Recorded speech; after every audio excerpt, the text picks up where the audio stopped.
நீர் கல்லறையில் 3 நாள் துயில் கொண்டதால் உம்மீது நம்பிக்கை கொண்ட அனைவரின் கல்லறைகளையும் அர்ச்சித்திருக்கின்றேன். எனவே உடல் அடக்கத்திற்கு பயன்படும் இக்கல்லறை உயிர்த்தெழும் நம்பிக்கையையும் வளர்க்கின்றன.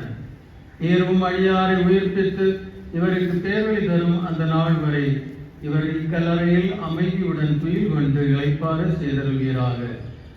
உயிர்ப்பும் உயிரும் நீரே ஆதலால் இவர் உயிர்த்தெழுந்த பின் உம் திருமுக ஒளியில் விண்ணகத்தின் முடிவில்லா ஒளியை காண்பாராக. என்றென்றும் வாழ்ந்து ஆட்சி செய்கின்றவரே.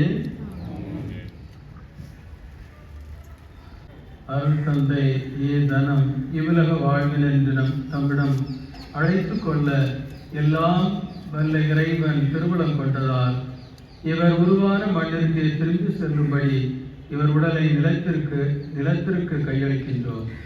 ஆயினும் இறந்தோரிடமிருந்து தலைப்பெயராக உயிர்த்தெழுந்த கிறிஸ்து தாழ்வுக்குரிய நம் உடலை மாட்சிக்குரிய தம் உடலின் சாயலாக உருமாற்றுவார். ஆதலால் நம் சகோதரரை ஆண்டவரிடம் ஒப்படைப்போம்.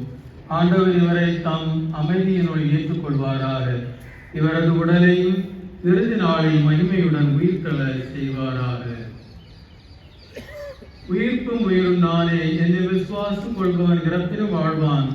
உயிர் வாழ்க்கை என்னில் விசுவாசம் கொள்பவன் எவனும் ஒருபோதும் சாகான் என்று உரைத்த நம் ஆண்டவர் இயேசு கிறிஸ்துவிடம் நம் சகோதரர் அருள் தந்தை தனம்காக மன்றாடுவோம்.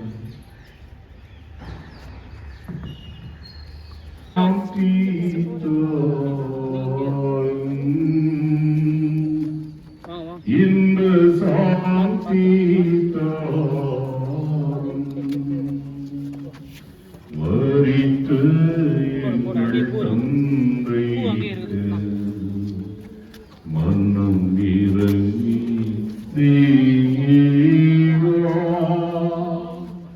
இந்த சாட்சி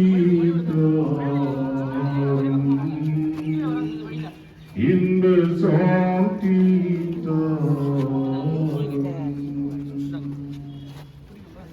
வாழ்க்கையின் குறிக்கோள்